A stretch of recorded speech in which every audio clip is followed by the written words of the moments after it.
നമസ്കാരം, എല്ലാവർക്കും ആർട്ട് വൈബ്സിലേക്ക് സ്വാഗതം. കോണ്ടൂർ ആൻഡ് ക്രോസ് കോണ്ടൂർ ഡ്രോയിങ്ങിനെ കുറിച്ചാണ് ഇന്നത്തെ video.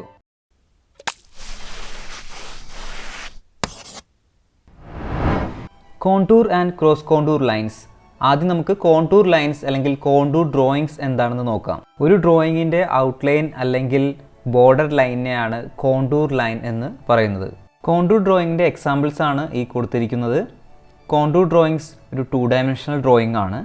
Contour lines are simply outlines used to define the edges of objects and details within them. Cross contour lines മുകളിൽ കൊടുത്തിരിക്കുന്ന അതേ shapes തന്നെയാണ് താഴെയും എടുത്തിരിക്കുന്നത്. ഇവിടെ ചിത്രങ്ങൾ 3-dimensional ആയിട്ടാണ് കാണാൻ സാധിക്കുന്നത്. അതിനു കാരണം ക്രോസ് കോണ്ടൂർ ലൈൻസ് വരച്ചിട്ടുണ്ട്. ഒരു രൂപത്തിൻ്റെ അഥവാ ഫോമിൻ്റെ പ്രതലത്തിലൂടെ സഞ്ചരിക്കുന്ന ലൈൻസിനെയാണ് ക്രോസ് കോണ്ടൂർ ലൈൻസ് എന്ന് പറയുന്നത്. ക്രോസ് കോണ്ടൂർ ലൈൻസ് ഹൊറിസോണ്ടലായിട്ടും വെർട്ടിക്കലായിട്ടും വരയ്ക്കാം, അല്ലെങ്കിൽ രണ്ടും കൂടി മിക്സ് ചെയ്തിട്ടും വരയ്ക്കാം. Cross contour lines are drawn lines which travel as the name suggest across the form. Cross contour lines may be horizontal or vertical or both, but always describe the form. കുറച്ചുകൂടി സിമ്പിളായിട്ട് പറയുകയാണെങ്കിൽ contour lines ഒരു ചിത്രത്തിൻ്റെ outline അല്ലെങ്കിൽ എഡ്ജിനെ കുറിച്ച് പറയുമ്പോൾ, cross contour lines ഒരു രൂപത്തിൻ്റെ അല്ലെങ്കിൽ ഫോമിൻ്റെ വോളിയം വ്യാപ്തിയെക്കുറിച്ചുള്ള ഐഡിയ തരുന്നു. ക്രോസ് കോണ്ടൂർ ലൈൻസ് വരയ്ക്കുന്നതിനും മനസ്സിലാക്കുന്നതിനും ബേസിക് ആയിട്ടുള്ള കുറച്ച് കാര്യങ്ങൾ നമുക്ക് നോക്കാം. ഞാനിവിടെ സർക്കിൾ ഷേപ്പ് എടുത്തിട്ടുണ്ട്. നമ്മൾ പഠിച്ചു ക്രോസ് കോണ്ടൂർ ലൈൻസ് വെർട്ടിക്കലായിട്ടും ഹൊറിസോണ്ടലായിട്ടും അല്ലെങ്കിൽ വെർട്ടിക്കൽ ഹൊറിസോണ്ടൽ രണ്ടും കൂടി ചേർത്ത് വരയ്ക്കാമെന്ന്. അത് എങ്ങനെയാണ് വരയ്ക്കേണ്ടതെന്നാണ് ആദ്യം പഠിക്കേണ്ടത്. ആദ്യം ഞാൻ തെറ്റായ രീതിയിലാണ് ക്രോസ് കോണ്ടൂർ ലൈൻസ് വരയ്ക്കാൻ പോകുന്നത്. അപ്പോൾ ഇവിടെ ഈ രണ്ട് സർക്കിൾസിലും ക്രോസ് കോണ്ടൂർ ലൈൻസ് കറക്റ്റായിട്ടല്ല വരച്ചിരിക്കുന്നത്. അതുകൊണ്ട് തന്നെ 3-dimensionality നമുക്ക് ഫീൽ ചെയ്യുന്നില്ല. ഇനി എങ്ങനെ കൃത്യമായിട്ട് ക്രോസ് കോണ്ടൂർ ലൈൻസ് വരയ്ക്കാമെന്ന് നോക്കാം. ഞാൻ വേറൊരു സർക്കിൾ എടുത്തു. ഇനി ഇതിൽ ക്രോസ് ആയിട്ട് നമുക്ക് ലൈൻസ് വരയ്ക്കാം. വെർട്ടിക്കലായിട്ടും ഹൊറിസോണ്ടലായിട്ടും ഒരു ക്രോസ് വരയ്ക്കാം. ഇനി മുകളിൽ നിന്ന് താഴത്തേക്ക് നമുക്ക് കേർവ്സ് വരച്ചു കൊടുക്കാം. അപ്പോൾ ലൈനിൻ്റെ ഒരു സൈഡിലേക്ക് ചിത്രത്തിൽ കാണുന്നത് പോലെ വരയ്ക്കാൻ ശ്രമിക്കുക. തുടക്കത്തിൽ കൃത്യമായിട്ട് കേർവ്സ് വരയ്ക്കാൻ ആ സ്പേസ് കൊടുത്ത് വരയ്ക്കാൻ ബുദ്ധിമുട്ടുണ്ടെങ്കിൽ ഹൊറിസോണ്ടൽ ലൈൻസിൽ പോയിൻറ്റ്സ് ഇട്ട് കൊടുത്താൽ മതി. അപ്പോൾ നമുക്ക് കൃത്യമായിട്ട് വരയ്ക്കാൻ സാധിക്കും. വെർട്ടിക്കലായിട്ട് ക്രോസ് കോണ്ടൂർ ലൈൻസ് ഫിനിഷ് ചെയ്തു. ഇപ്പോൾ നമുക്ക് ആ വ്യത്യാസം കാണാൻ സാധിക്കും. ആ സർക്കിൾ ഷേപ്പിന് ഒരു 3-dimensionality കൊടുക്കാൻ സാധിച്ചിട്ടുണ്ട്. ഇതാണ് വെർട്ടിക്കൽ ക്രോസ് കോണ്ടൂർ ലൈൻസ്. ഇനി ഹൊറിസോണ്ടൽ ക്രോസ് കോണ്ടൂർ ലൈൻസ് നോക്കാം. വീണ്ടും നമുക്ക് ഒരു ക്രോസ് വരച്ചു കൊടുക്കാം. അപ്പോൾ നമുക്ക് കൃത്യമായിട്ട് ആ കേർവ്സ് വരയ്ക്കാൻ സാധിക്കും. ഇനി നമുക്ക് നേരത്തെ വരച്ചതിൻ്റെ ഓപ്പോസിറ്റായിട്ട് വരയ്ക്കാം. അപ്പോൾ മുകളിൽ ആ റെഡ് ലൈനിൻ്റെ മുകളിലേക്ക് വരയ്ക്കുമ്പോൾ കേർവ്സ് ഒക്കെ ശ്രദ്ധിക്കുക. ഒരേ ഡയറക്ഷനിലേക്ക് വരയ്ക്കാൻ നോക്കുക. ബുദ്ധിമുട്ടുണ്ടെങ്കിൽ നമ്മൾ നേരത്തെ ചെയ്ത പോലെ തന്നെ ആ ഒരു പോയിൻറ്റ്സ് ഇട്ട് കൊടുത്തിട്ട് വരച്ചാൽ മതി. വെർട്ടിക്കലും ഹൊറിസോണ്ടൽ ക്രോസ് കോണ്ടൂർ ലൈൻസും നമ്മൾ സെപ്പറേറ്റ് വരച്ചു. ഇനി ഒരേ ചിത്രത്തിൽ തന്നെ വെർട്ടിക്കലും ഹൊറിസോണ്ടലും വരച്ചു നോക്കാം. ക്രോസ് കോണ്ടൂർ ലൈൻസ് മനസ്സിലാക്കുന്നതിന് ആദ്യം ഈ ഡ്രോയിങ്സ് പ്രാക്ടീസ് ചെയ്യുക. Vertical horizontal cross contour lines പഠിച്ചു കഴിഞ്ഞാൽ അടുത്ത ഡ്രോയിങ് പ്രാക്ടീസ് എന്താണെന്ന് നോക്കാം. നമ്മൾ നേരത്തെ അവസാനമായിട്ട് വരച്ച സ്ഫിയറാണ്. ഇതിൽ വെർട്ടിക്കൽ ലൈൻസും ഉണ്ട്, ഹൊറിസോണ്ടൽ ലൈൻസും ഉണ്ട്. കൃത്യമായിട്ട് മനസ്സിലാക്കുന്നതിന് വേണ്ടിയിട്ട് ചിത്രത്തിൻ്റെ ഡാർക്ക്നെസ് ഒന്ന് കുറച്ചിട്ടുണ്ട്. അടുത്തായിട്ട് ഒരു വെർട്ടിക്കൽ ക്രോസ് കോണ്ടൂർ ലൈനും ഹൊറിസോണ്ടൽ ക്രോസ് കോണ്ടൂർ ലൈനും സെലക്ട് ചെയ്യാം.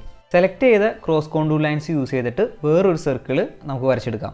ഇതുപോലെ ഇപ്പോൾ നമുക്ക് വേറൊരു ആംഗിൾ കിട്ടും. അപ്പോൾ ചിത്രത്തിൽ കാണുന്നത് പോലെ ലൈൻസ് ആഡ് ഓൺ ചെയ്ത് കൊടുക്കാം.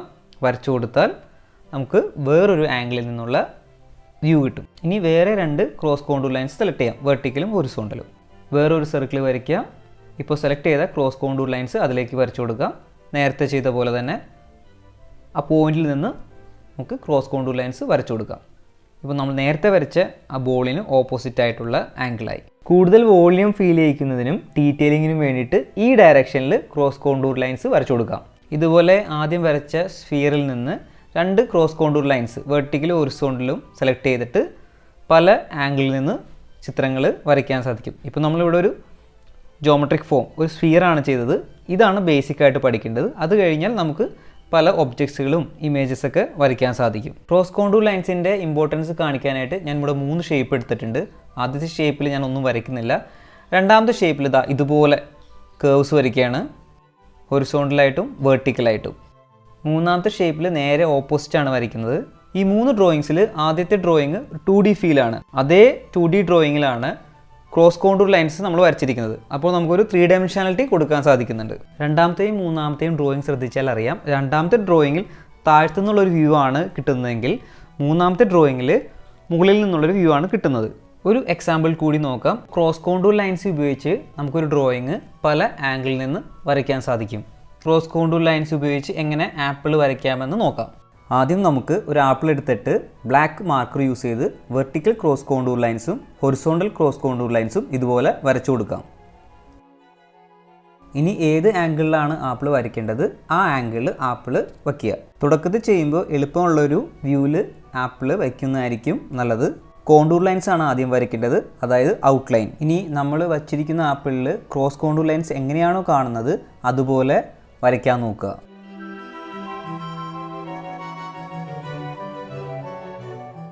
ഇതുപോലെ ആപ്പിൾ പല ആംഗിളിൽ വച്ചിട്ട് വരച്ച് പ്രാക്ടീസ് ചെയ്യുക.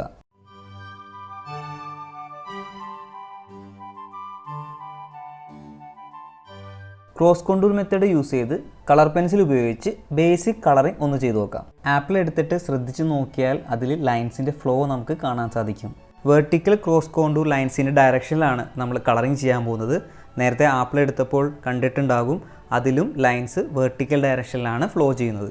ലൈറ്റ് കളർ പെൻസിൽസ് യൂസ് ചെയ്ത് കളറിംഗ് സ്റ്റാർട്ട് ചെയ്യുന്നതാണ് നല്ലത്. ഡാർക്ക് കളർ പെൻസിൽസ് ആദ്യമേ യൂസ് ചെയ്താൽ പിന്നീട് നമുക്ക് ലൈറ്റ് ആക്കാൻ ബുദ്ധിമുട്ടാണ്. ഇവിടെ ഇപ്പോൾ യെല്ലോ കളർ പെൻസിലാണ് സ്റ്റാർട്ട് ചെയ്തിരിക്കുന്നത്, കാരണം നമ്മൾ ആപ്പിളിൽ ആ യെല്ലോ കളർ കാണാൻ സാധിക്കും. അത് കഴിഞ്ഞിട്ട് നമ്മൾ ഓറഞ്ചും റെഡും കളേഴ്സ് യൂസ് ചെയ്യുന്നതായിരിക്കും.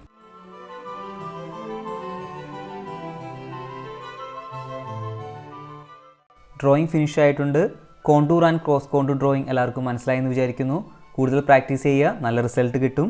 വീഡിയോ ഇഷ്ടമായെങ്കിൽ ലൈക്ക് ചെയ്യുക, ഷെയർ ചെയ്യുക, സബ്സ്ക്രൈബ് ചെയ്യുക, ബെൽ ബട്ടൺ പ്രസ് ചെയ്യാൻ മറക്കരുത്. ഇനിയും ഒരുപാട് വീഡിയോസ് വരാനുണ്ട്. അടുത്ത വീഡിയോ ആയിട്ട് കാണുന്നവരെ ബൈ.